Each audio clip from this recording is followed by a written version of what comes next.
Hoje também vamos rezar também em ação de graça pelo aniversário de nascimento do Moeda, que está ali, pela saúde da Edna Matos, pela proteção da família brasileira, misericórdia, que absurdo ter que fazer isso, falei.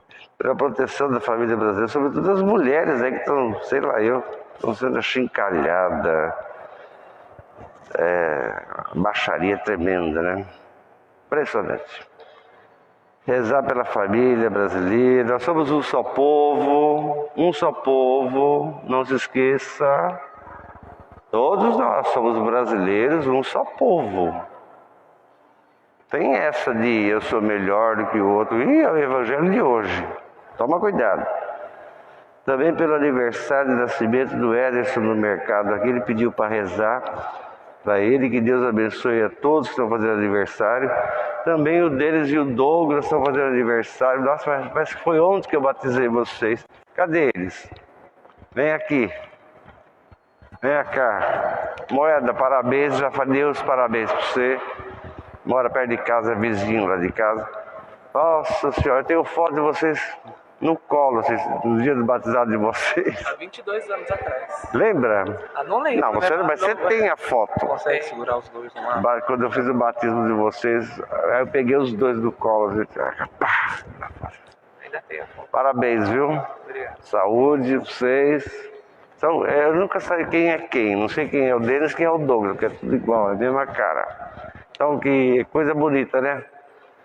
A gente vê assim as pessoas, né? Cresce, já estudou, está fazendo faculdade, você também está a beleza, né? Você vê a pessoa.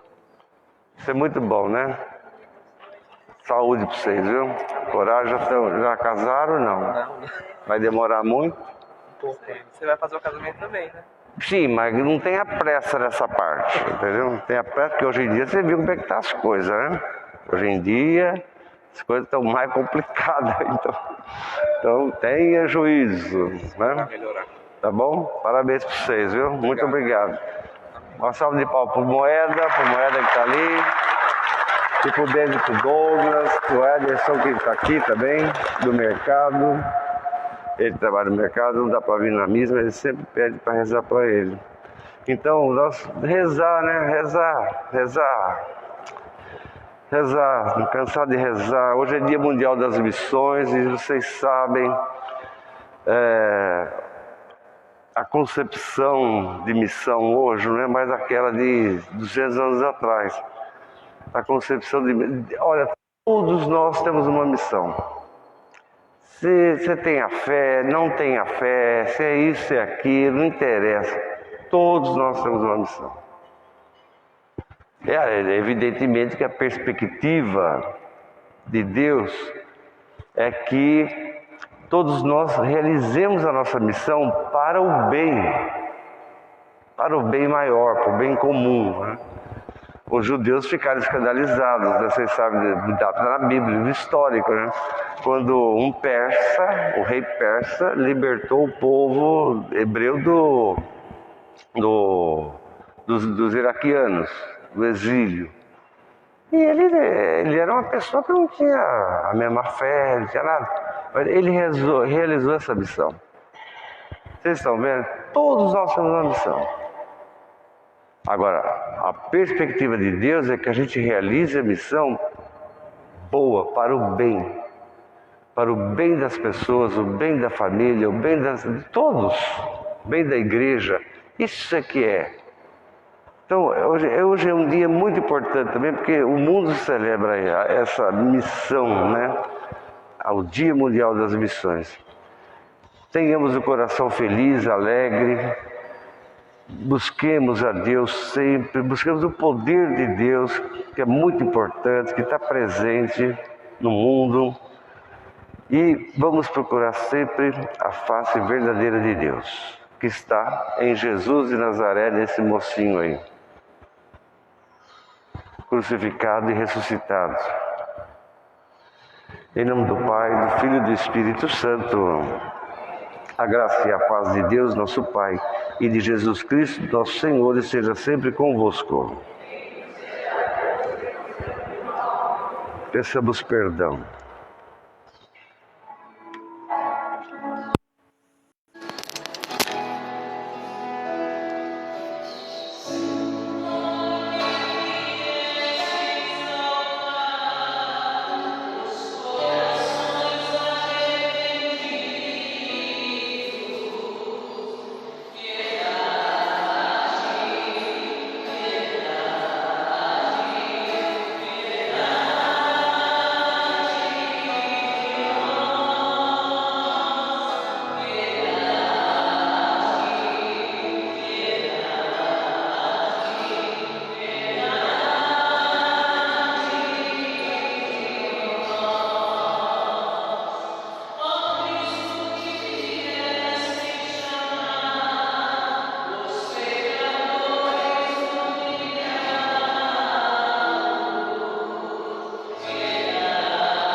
Senhor, manifestai, Senhor, a vossa misericórdia. Deus Todo-Poderoso, tenha compaixão de nós, perdoe os nossos pecados e nos conduza à vida eterna. Glória a Deus das alturas. Por Ele amado, Senhor Deus, Deus Pai Todo-Poderoso, bendizemos, nós vos glorificamos por vossa imensa glória, Senhor Jesus Cristo, Filho unigênito, Cordeiro de Deus, vós que tirais o pecado do mundo, vós que tirais o pecado do mundo, vós que estáis à direita do Pai, tende piedade de nós. Só vós sois o Santo.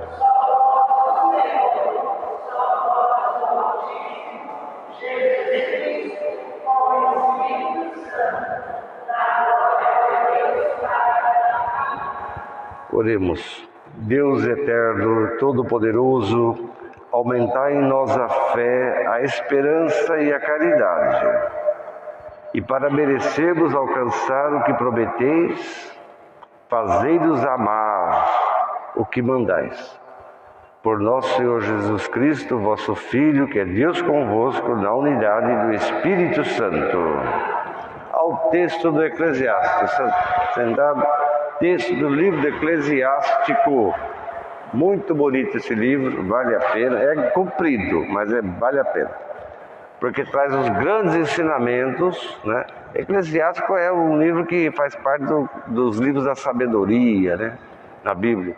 Então traz esses ensinamentos, essa cultura milenar do povo hebreu, e é muito importante, que dá ali aquela baliza para a gente. Ah, eu não sei o que fazer, vai lá e você acha, você vai ter uma orientaçãozinha prática, porque o Eclesiástico é prático, é um ensinamento prático, né? Sobre a vida, sobre os fatos, as coisas que estão que a gente é submetido, né? Então vamos ouvir aí esses grandes ensinamentos, né?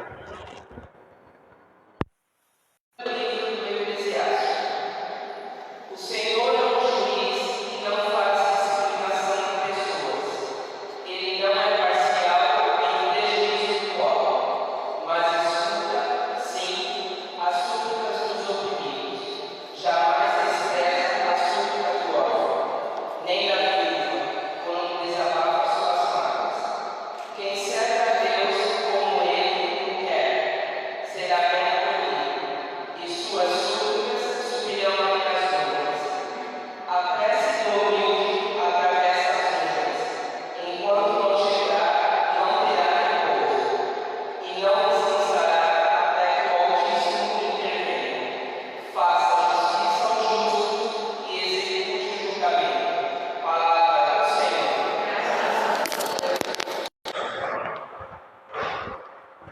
Meu Deus do céu. Vamos rezar.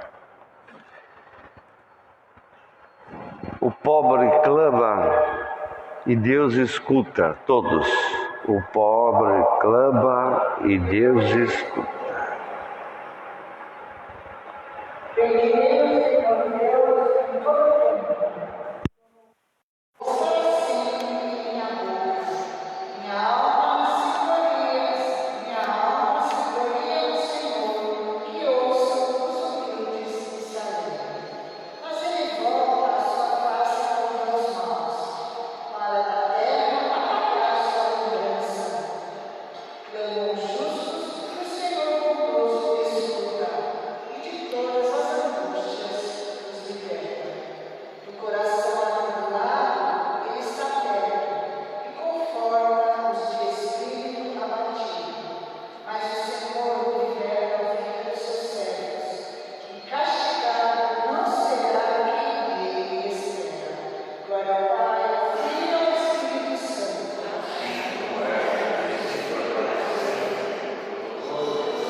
Prática. Vamos lá. Vai ter a segunda leitura?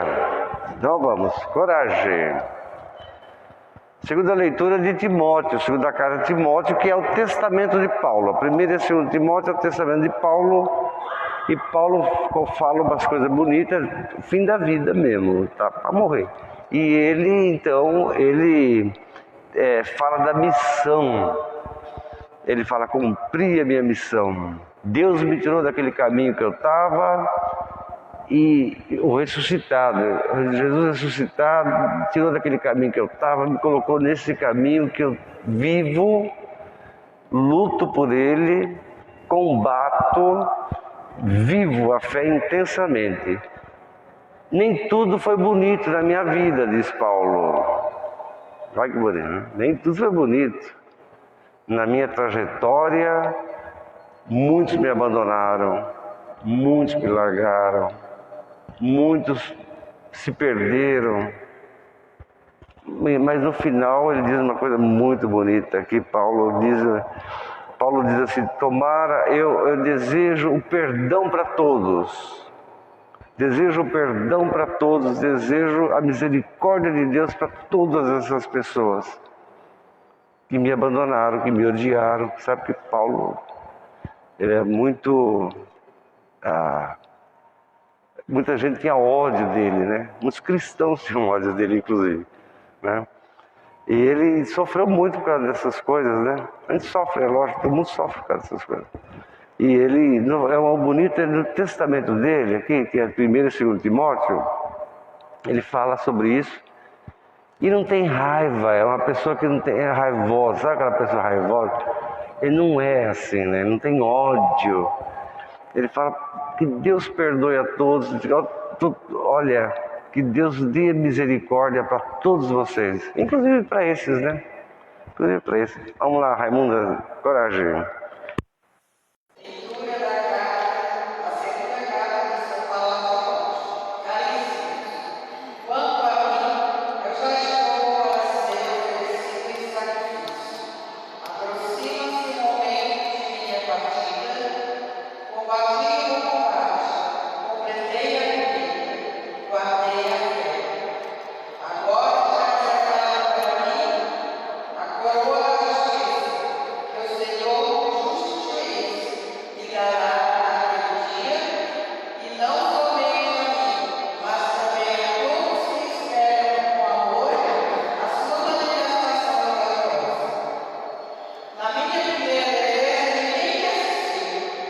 Todos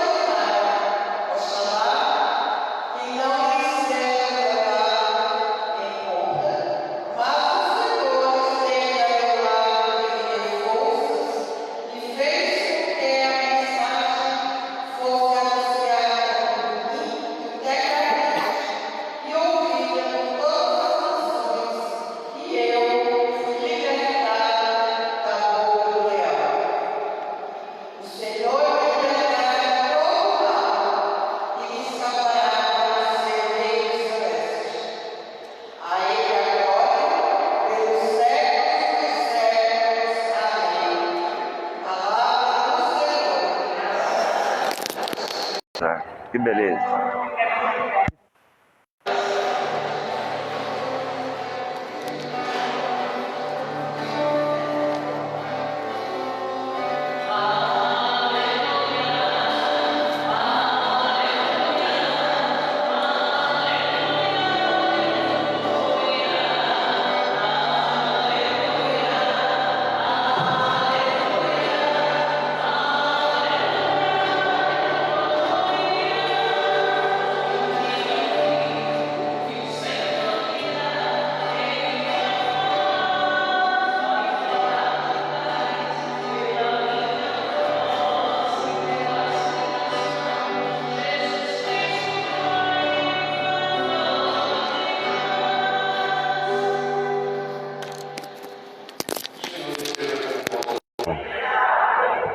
Proclamação do Evangelho de Nosso Senhor Jesus Cristo, segundo São Lucas.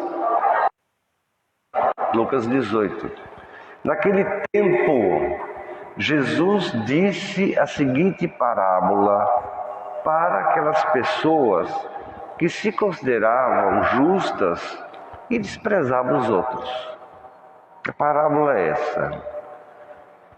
2 homens foram na igreja. Subiram ao templo, era subida mesmo, subiram ao templo para rezar. Um era fariseu, o outro era publicano. O fariseu ficou de pé e rezava assim, orava assim: meu Deus, como te agradeço, porque eu não sou igual aos outros. Não sou um ladrão, não sou injusto, não sou adúltero e não sou igual esse daí que está aqui atrás de mim aqui. Não sou igual ao publicano. O senhor sabe, jejuo 2 vezes na semana e pago meu dízimo de tudo. 2 esmola, pago meu dízimo de tudo. De todos os meus rendimentos. O publicano ficou longe, né? Longe do altar, ficou mais longe. E ele nem sequer se atrevia a abrir a boca. Ele só erguia os olhos assim, de vez em quando, e falava baixo, né? Batia no peito e falava: meu Deus do céu, tenha pena de mim, tenha compaixão de mim, eu sou pecador, sou extremamente pecador, tenha pena de mim, tenha compaixão de mim. Jesus encerrou a parábola dizendo o seguinte: eu digo para vocês que o publicano foi justificado, Deus escutou a prece dele, e Deus não escutou a prece do outro. Sentença de Jesus: todo aquele que se exalta, que se acha melhor, vai ser humilhado, e quem se humilha será exaltado. Palavra da salvação. Que beleza! Podemos sentar um minuto? Beleza. Lucas é um espetáculo. A parábola de hoje, do fariseu e do publicano, que o Evangelho de Lucas nos proclama, é uma parábola de Jesus destinada àquelas pessoas que têm um mal guardado dentro dela, no coração. Que mal é esse? O mal do orgulho. Ou seja, sentir-se melhor que os outros. É a bendita soberba. Presta atenção aqui, é a bendita soberba. A soberba é uma praga. Soberba é uma praga. É considerado pecado capital. Os pecados capitais são os preferidos dos demônios, né? A soberba é terrível. Jesus confronta os fingidos. Os fariseus, no tempo de Lucas, eram pessoas fingidas por natureza. O fariseu virou sinônimo de fingimento até. Os publicanos eram coletores de impostos. Os publicanos agiam de certa maneira porque eles aprendiam que a corrupção era uma coisa normal. Viver naquele negócio ali era uma coisa normal, uma coisa normal da sociedade. A sociedade é assim, então vamos ser assim também. A gente vai entender por que o publicano era terrivelmente odiado. Lucas, quando descreve João Batista, diz claramente: João Batista acolhia os publicanos e os coletores de impostos, eram bem recebidos por ele e queriam fazer parte do movimento de João Batista no deserto.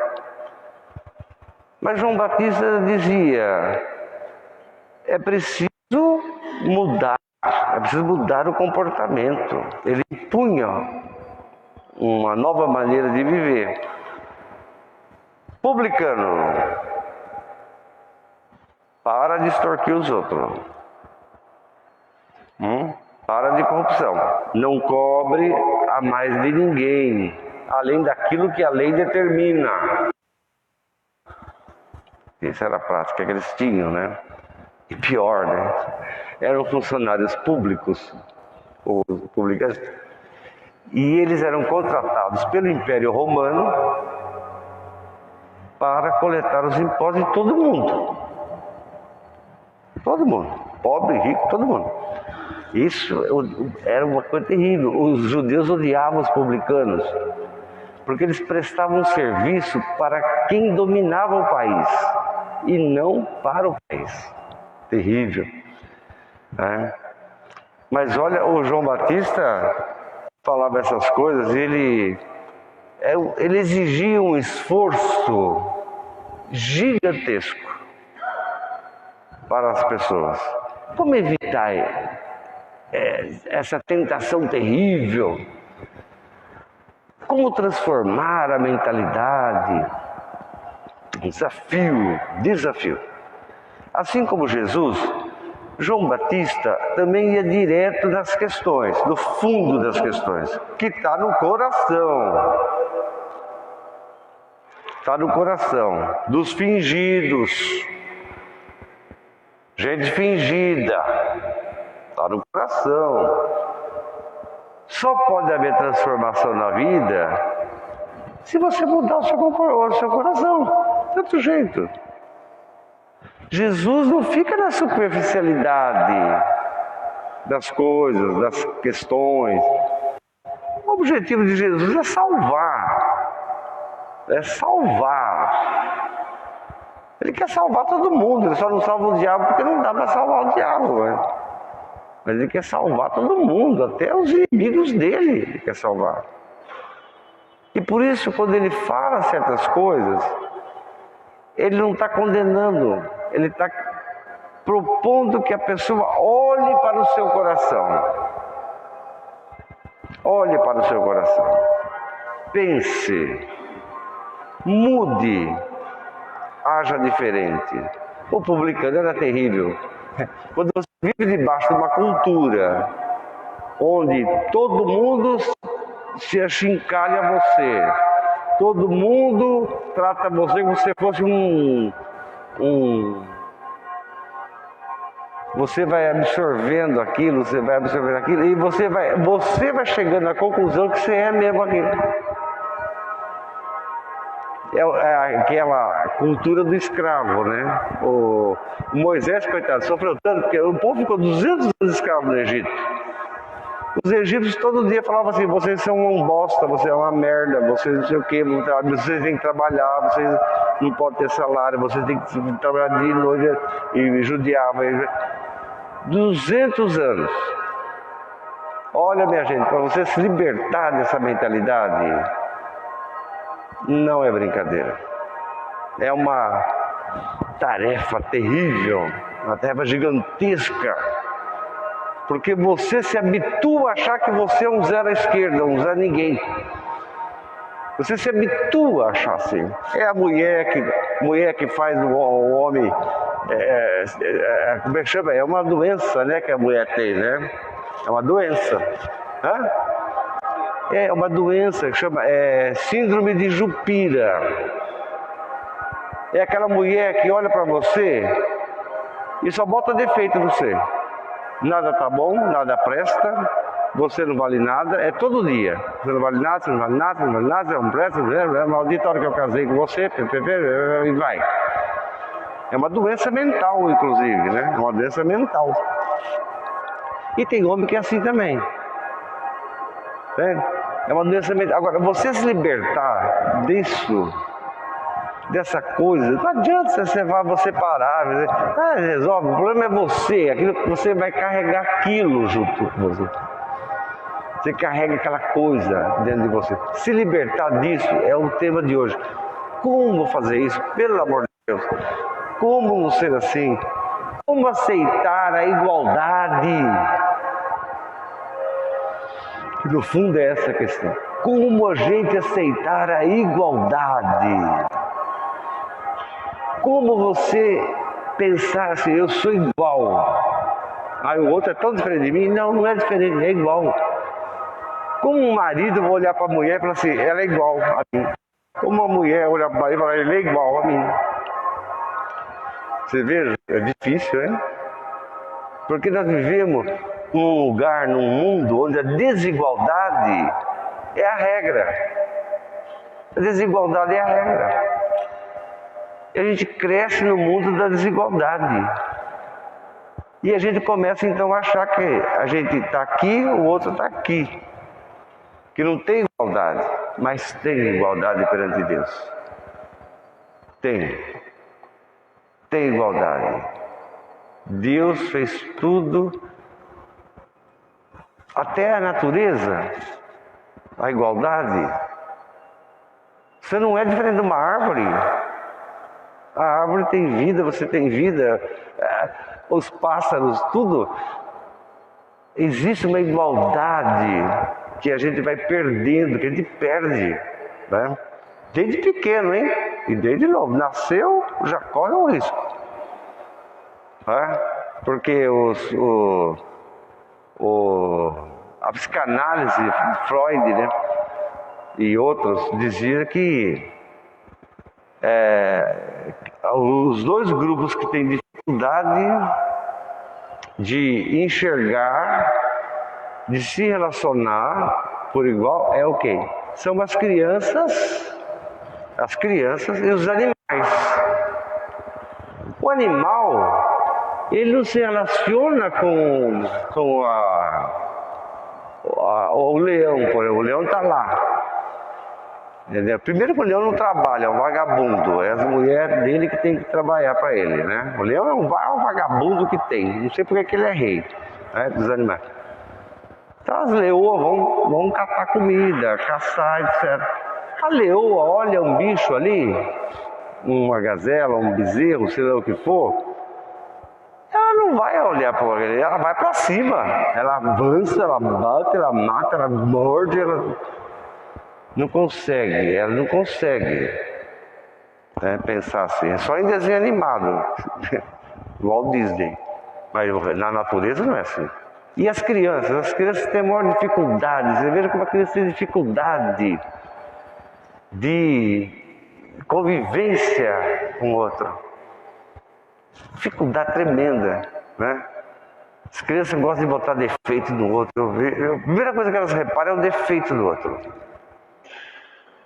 É dificuldade. Então Freud falava que essas coisas prejudicam a gente. Prejudica a alma da gente, prejudica o nosso modo de viver, e que a gente tem que tratar disso, tem que cuidar disso, porque a igualdade existe,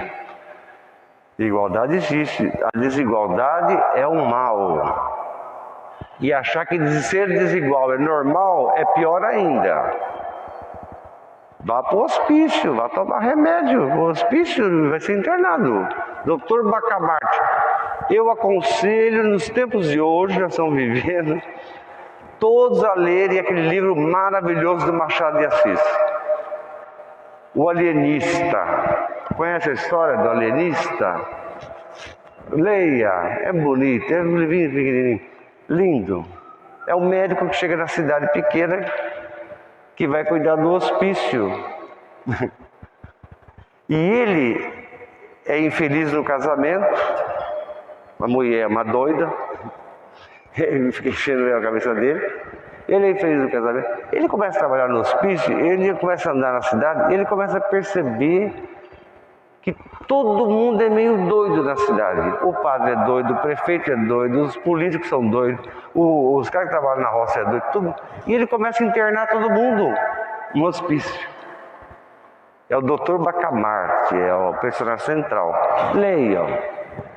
Você vê o que fim, o que acontece. Então, nós vivemos um tempo realmente difícil, de extrema loucura. A extrema loucura. Tomara a Deus que, passando tudo isso, os psicanalistas, os psicólogos, os psiquiatras atendam bastante gente. Vai precisar. Não vai precisar. Mas eu quero voltar aqui porque essa consciência de loucura está presente na parábola. O fariseu é um exemplo de homem.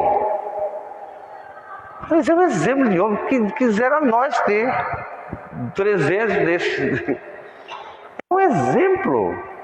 Ele cumpre a religião, ele é ali, ponta firme. Ele é maravilhoso, ele descreve para Deus o que ele descreve ali. É um maravilhoso. É um maravilhoso, não é santo, mas é maravilhoso. O outro, o publicano, ele é verdadeiro também.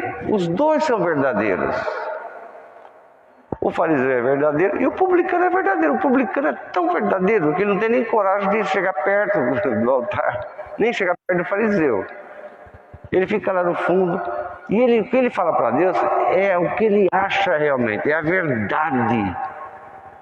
É a verdade. O fariseu, quando fala aquelas coisas absurdas, ele está falando a verdade. Muito obrigado, eu não sou igual. E tem oração judaica até hoje. Sem crítica nenhuma, isso é da tradição deles. Que os meninos rezam umas coisas, as meninas rezam outras coisas, e os meninos, você sabe, os meninos você aprende a fazer essa oração. Muito obrigado, Senhor, Deus de Israel, porque eu nasci homem. Graças a Deus não nasci mulher. Graças a Deus não nasci menina.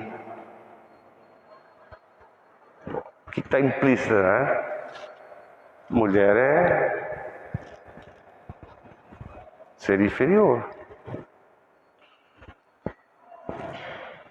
Enfim, a gente sabe que na prática eles fazem essas coisas, mas são coisas que você convive com esse tipo de coisa absurda. E os publicanos eram considerados ladrão. Eles eram contratados pelo Império Romano para recolher imposto, levar na coletoria, que era um prédio chique, bonito, na cidade. Ninguém gostava do publicano, porque ele fazia um trabalho para o Império Romano, um trabalho de extorsão. Ele não tinha salário, não tinha nada. Não tinha direito de nada. Era um trabalho que ele era obrigado a fazer. E ele pensava assim: como é que eu vou sobreviver? Você deve quanto de imposto? 15? Não, você deve 25. A diferença, eles botaram no bolso. E assim ele ia fazendo. Ele era uma pessoa. Extorsão. Sabe o que é extorsão? É um crime. Extorsão é crime. E ele agia assim. Então ninguém gostava de publicano. Publicano, o destino publicano é o inferno mesmo. Essa era a mentalidade. Os publicanos era uma profissão desprezível, como está no Talmud, na catequese judaica. Profissão desprezível. Nunca seja isso.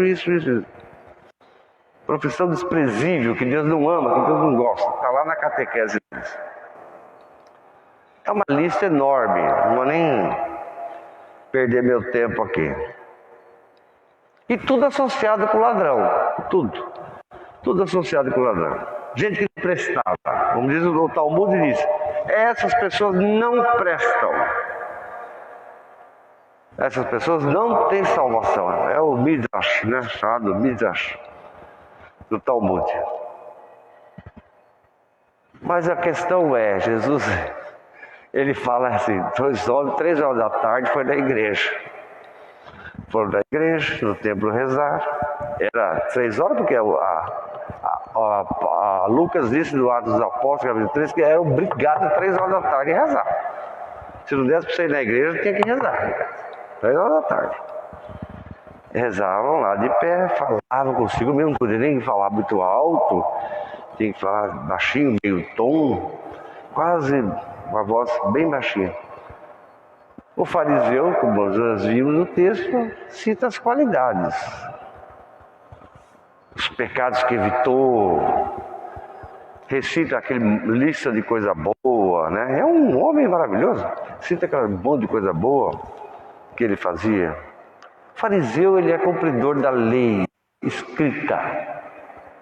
Ele não tem vida na lei para ele. A vida não existe para ele. Ele cumpre a lei escrita. E ele ia além. Jejum 2 vezes por semana. Não, a lei diz 1 vez por semana. Não, ele fazia 2.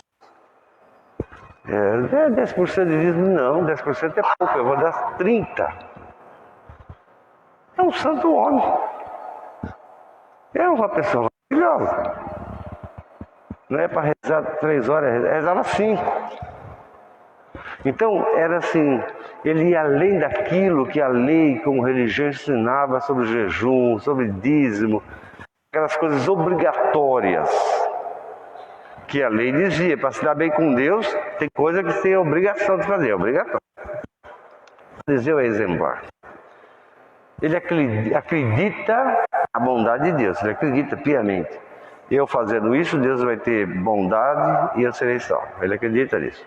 Publicano nem segue a lei, fica de longe, nem tem coragem de olhar para o alto, porque o Talmud dizia isso, né? O pecador é para ficar lá perto da porta, não é nem para chegar aqui perto, não. Pecador é para ficar lá.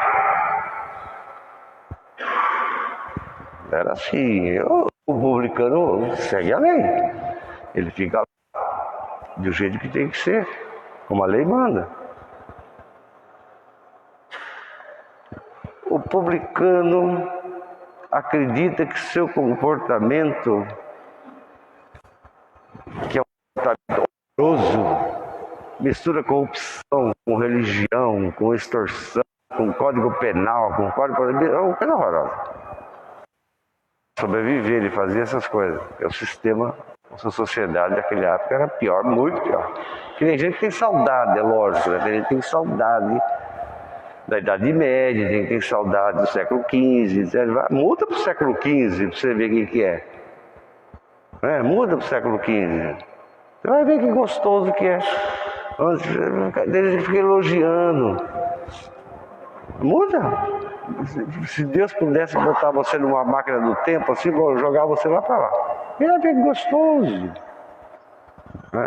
Hoje nós vivemos, a sociedade de hoje, vivemos o livro guarda.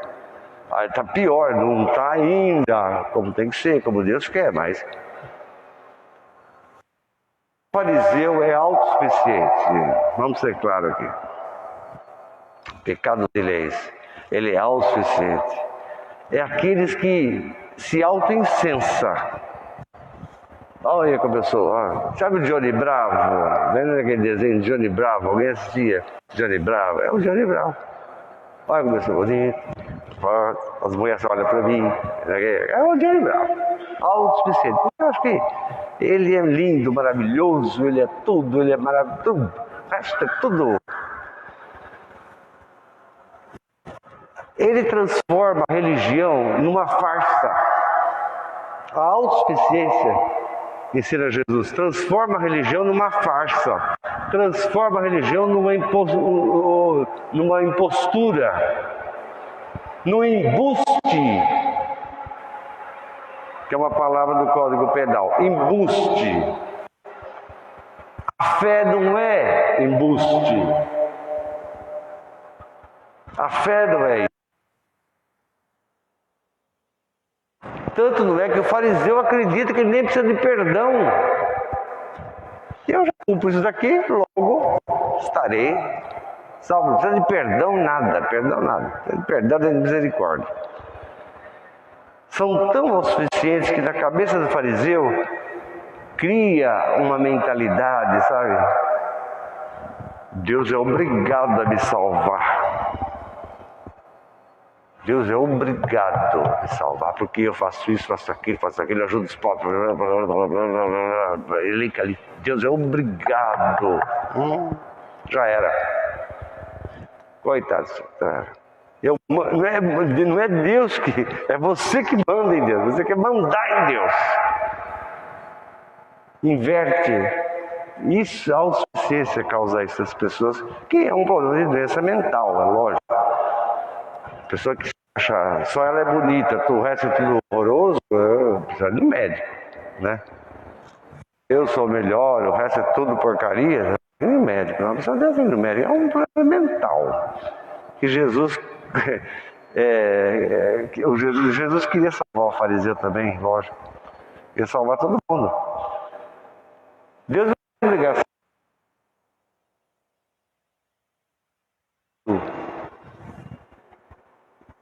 Você que tem que aprender a viver, a se relacionar com Deus. Você tem que aprender que você é uma pessoa que precisa do outro. Você precisa do outro. A gente é uma comunidade, somos um povo. Um precisa do outro, precisa do outro. Isso é muito importante, a gente não esquecer disso. A gente precisa de Deus. A gente precisa de Deus. A gente, para ser melhor, a gente precisa de Deus. A gente precisa do amor de Deus. A gente precisa conversar com Deus. A gente tem que abrir o coração. Não adianta com fingimento, hein? Com lenga-lenga, não. Não vai fazer carinha de santinho, não, que não resolve. Não fazer carinha de santinho, não. Não adianta. Deus conhece por cima, para baixo, de lado, conhece tudo. Ser franco, ser amoroso com Deus.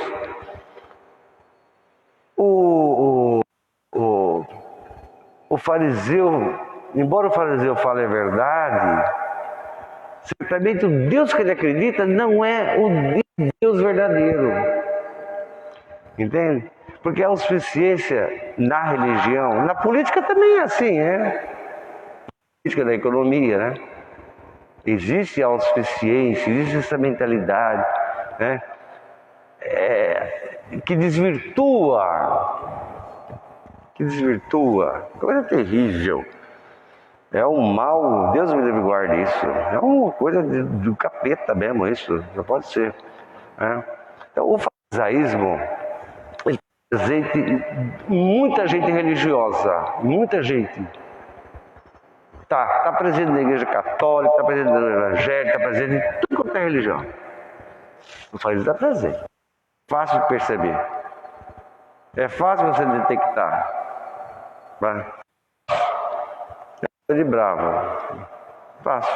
Eu sou melhor, eu sou tal. É fácil. Ele está presente na política também. O que não pareça. Você vê, é um mal. Isso é o mal do século. Está presente na política também, está presente na economia também. Está presente na economia também. Eu finjo que te dou tanto, mas levo tanto. É um farisaísmo, né? É um farisaísmo. O sonho de todos os grandes economistas do mundo é fazer o seguinte: o Estado não ter despesa com você e você trabalhar 24 horas para o Estado. É o Egito. Você lembra do Egito? É igual. O sonho deles é esse. Paga salário para você para quê? Me diga. Para quê?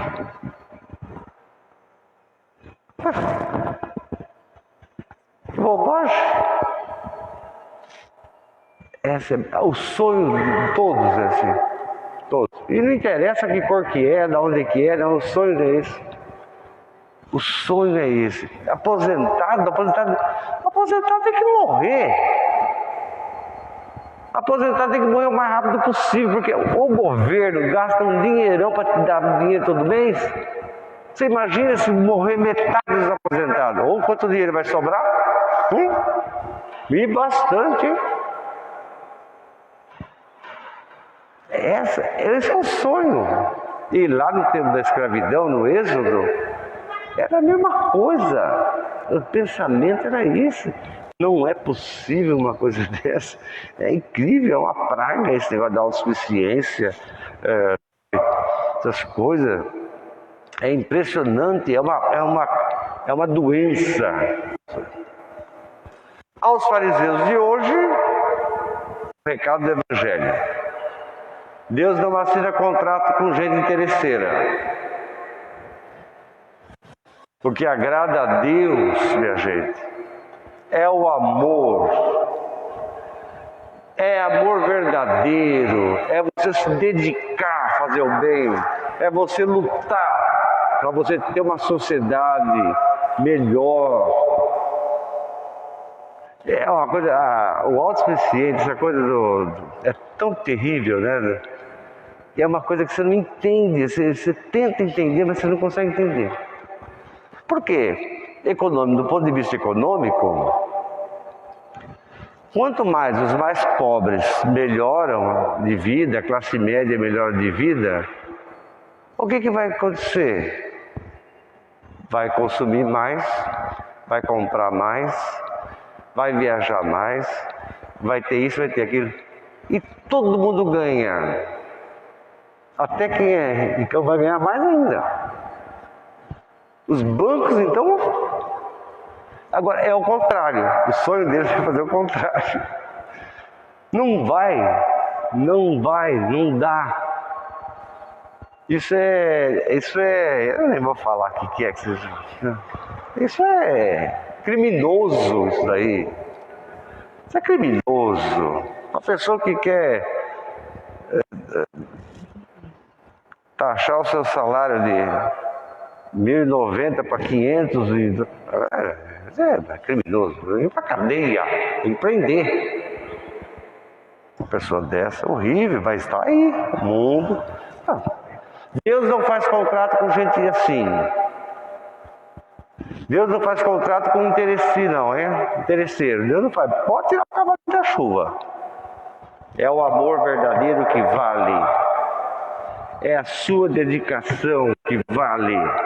É a perseverança na fé que vale.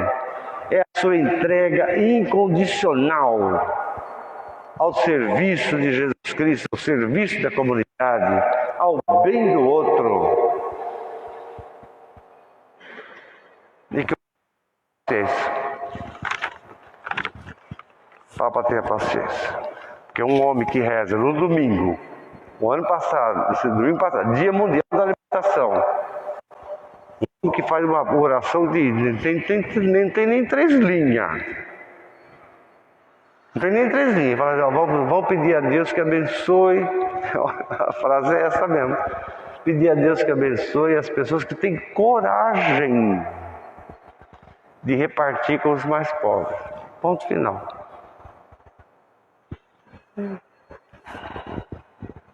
Só isso. Porque quem sobrevive e tem coragem de repartir, tem que ser abençoado por uma pessoa dessa. Tem que ser.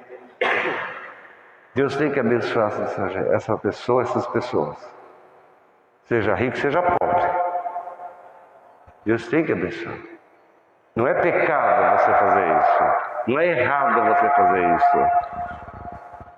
Então, que Deus dê paciência para o Papa e tomara que ele não jogue uma praga em certas pessoas, porque praga de Papa, de mãe, pega, viu, gente?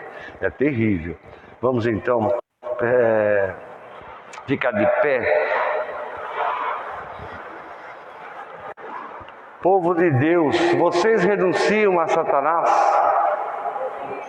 Vocês renunciam a todas as obras de Satanás? Vocês renunciam a todas as seduções de Satanás. Povo de Deus, vocês creem em Deus Pai Todo-Poderoso, Criador do céu e da terra? Vocês creem em Jesus Cristo, seu único Filho, nosso Senhor, que nasceu da Virgem Maria, padeceu e foi sepultado, ressuscitou dos mortos e subiu ao céu? Vocês creem no Espírito Santo, na Santa Igreja Católica, na comunhão dos santos, na remissão dos pecados, na ressurreição dos mortos e na vida eterna? Maravilha, essa é a nossa fé que da Igreja recebemos, dos apóstolos recebemos e que sinceramente acreditamos, professamos em todos os tempos, razão da nossa alegria em Cristo nosso Senhor. Amém. Vamos fazer as preces. Vai fazer? Vamos lá. Eu tenho algumas também. Vamos lá. Senhor Deus, misericórdia, estendei sobre nós vossas mãos divinas e acolhei a nós as preces dos justos. Escutai nosso povo que vos suplica. Deus de misericórdia, atendei-nos. Deus de misericórdia, atendei-nos. Firmai vossa igreja na luz de vossa misericórdia, no evangelho de vosso Filho, Jesus. Deus de misericórdia, atendei-nos.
este sacrifício para a glória do seu nome, para o nosso bem. Olhai, Senhor, para os dons que vos apresentamos e fazei que a celebração desses mistérios dê glória ao teu nome, por Cristo nosso Senhor. O Senhor esteja convosco. Corações ao alto. Demos graças ao Senhor nosso Deus. Senhor Pai Santo, Deus da aliança e da paz, é verdadeiramente o nosso dever e a nossa salvação te agradecer, sempre em toda parte. Vós chamastes e fizestes sair Abraão da sua terra para constituir o pai de todas as nações. O Senhor chamou Moisés para libertar o povo da escravidão e o conduzir à terra prometida. Na plenitude dos tempos, o Senhor enviou teu Filho Jesus, hóspede e peregrino no meio de nós, para nos redimir do pecado, nos salvar da morte eterna, e desse ao mundo o teu Espírito, para fazer de todas as nações um só povo, caminhar, vendo os sinais do reino, na liberdade de filhos de Deus, segundo o mandamento novo do amor. Por isso, com os anjos e os santos, proclamamos a tua glória, dizendo a uma só voz: é o Senhor Deus do universo. O céu e a terra proclamam a vossa glória. Bendito que vem. Vós, Senhor, sois verdadeiramente santo, sois a fonte de toda santidade. Reunidos na tua presença, em comunhão com a igreja no mundo inteiro, ao celebrarmos esse primeiro dia da semana, em que nosso Senhor Jesus Cristo ressuscitou dos mortos, humildemente nós todos te suplicamos: santificai esses dons, derramando sobre eles o teu Espírito, de modo que se convertam para nós no corpo e no sangue de nosso Senhor Jesus Cristo. Na hora em que ele se entregava para voluntariamente sofrer a morte, ele tomou o pão e, dando graças, partiu e deu a seus discípulos, dizendo: tomai todos e comei. Isto é o meu corpo, que será entregue por vós.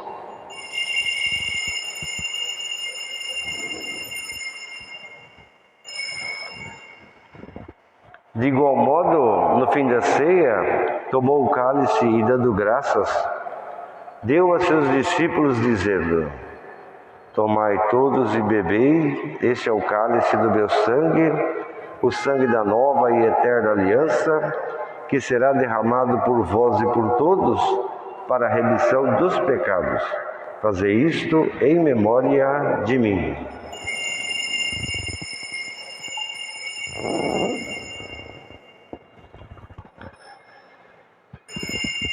Mistério da fé admirável para a salvação do mundo.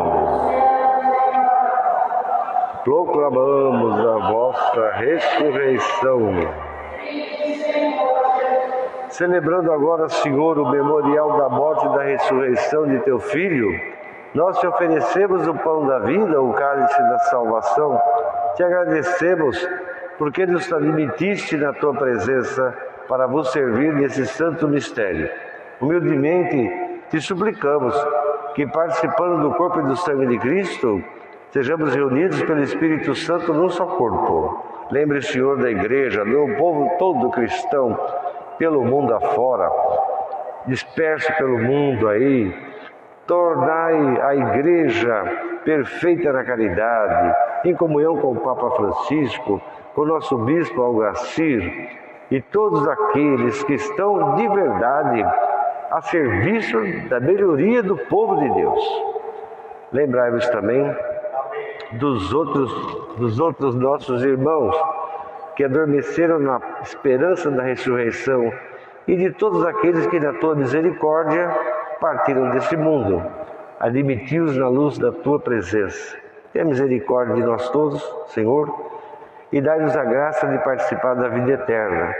Com a Virgem Maria, Mãe de Deus, com os bem-aventurados apóstolos e santos que desde o começo do mundo viveram na tua amizade, para cantarmos os teus louvores por Jesus Cristo, vosso Filho. Por Cristo, com Cristo e em Cristo, a vós, Deus Pai Todo-Poderoso, na unidade do Espírito Santo, toda honra e toda glória, agora e para sempre. Rezemos então com amém também. Rezemos com amor e confiança a oração que Jesus nos ensinou. Pai nosso que estais no céu, santificado seja o vosso nome. Venha a nós o vosso reino. Seja feita a vossa vontade, como no céu. O pão nosso de cada dia nos dai hoje. Perdoai as nossas ofensas, assim como nós perdoamos a quem nos tem ofendido. E não os deixeis cair em tentação. Livrai-nos de todos os males, ó Pai, nosso Senhor, dai ao mundo a paz em nossos dias, para que nós sejamos ajudados pela tua misericórdia, sejamos livres do pecado e de tudo quanto é perturbação na vida, enquanto esperando a sua vinda gloriosa, a vinda de Jesus Cristo, que é o nosso Salvador, nosso Redentor. A paz do Senhor esteja sempre convosco. Cordeiro de Deus, que tirais o pecado do mundo.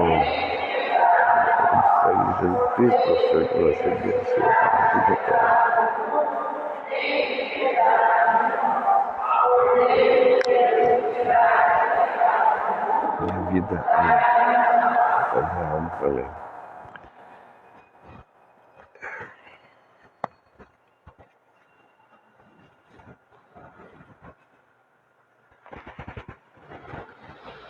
Ai, consigo pegar o microfone, meu Deus. Olha. Cristo nos amou e deu a vida por nós, oferecendo a sua vida e a nossa em sacrifício que agrade a Deus. Eis o Cordeiro de Deus que tira o pecado do mundo.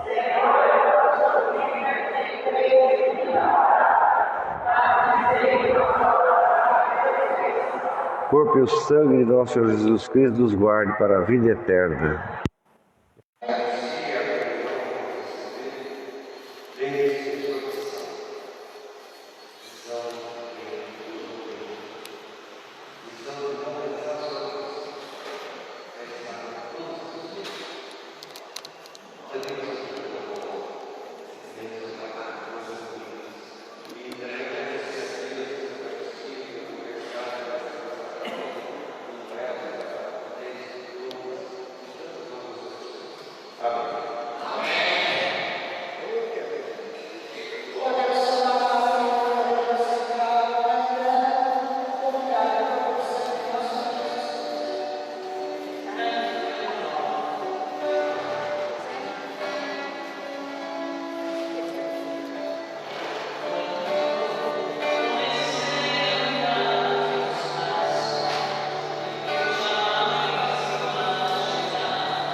dia de finados, às 8h30 da manhã.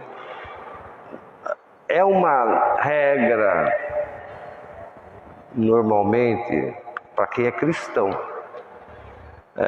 no dia de finados, você visitar o cemitério. Não precisa ter ninguém enterrado lá. Você tem que visitar o cemitério. E isso é muito importante, por isso que a missa, né, tem a missa, depois da missa, então você vai para sua casa, você faz o que você tem que fazer, depois é visitar. Quem tem gente sepultada, acredito que já vai por esses motivos. Mas quem não tem, meu pai, por exemplo, é enterrado no interior. Meu pai, como é que eu vou lá? Aí eu vou no cemitério, vou visitar o cemitério, vou aqui na Formosa, vou aqui onde tiver cemitério. Rezar, né? Rezar. No cemitério se reza. Normalmente se acende uma vela, né? Eu não sei hoje em dia como é que é. Mas, normalmente se acende uma vela, se reza o Creio em Deus Pai, né? E o Pai Nosso e a Ave Maria. Isso é obrigatório. Se você quiser rezar mais, você reza. Mas isso é obrigatório. Tá bom? Claro que é quem não pode, sei lá, eu tenho um problema, faz em casa, né? Tem gente que não tem condição de sair de casa, de andar, ou não tem condição, né? Sempre dá um jeito. Não esquecer. Isso é fundamental. Os mortos, nós cristãos respeitamos a morte. Respeitamos os mortos. Você vê que São Paulo fala na segunda leitura, né? Ele quase está dando pulos de alegria, né? Na hora de morrer, ser sacrificado, eu não vejo a hora. Eu não vejo a hora de chegar, porque é melhor conviver lá com Deus perto, assim, né? É muito melhor. Ele fala essas coisas, né? Mas a missão da gente tem que cumprir, tem que fazer. Combater o bom combate.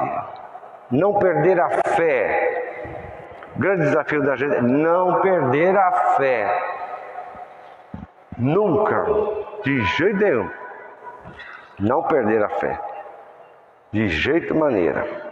Então nós celebramos, meu Deus do céu, a salvação dele e agradecemos muito a Deus. Faça, Senhor, que todos os sacramentos que a gente realiza, que celebra, sejam de fato aquilo que significa, para que nós possamos alcançar a plenitude da vida, celebrando os mistérios de Deus. Por Cristo nosso Senhor. Que maravilha. Amém. Quem falou amém bonito? Quem foi que falou esse amém bonito? Estava aqui. Cadê? Foi você? Quem falou aquele amém bonito? Que não interessa se ele está parecendo um evangelho, você? Mas ele falou um amém bonito. Falou um amém bonito, um amém corajoso. Que pena. Eu ia falar para ele falar amém bastante aqui, mas enfim.